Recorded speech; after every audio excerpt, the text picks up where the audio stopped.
نے ہی اپنی پوری قوت اور طاقت کے ساتھ اس وقت کے جرنیلوں کا، یوں سمجھ لیجئے ضیاء الحق کی پوری آمریت کا مقابلہ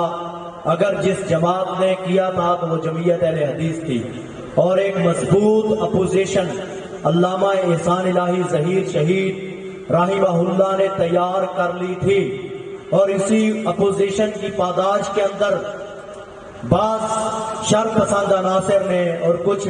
خاص مکتبہ فکر کے لوگوں نے ان کو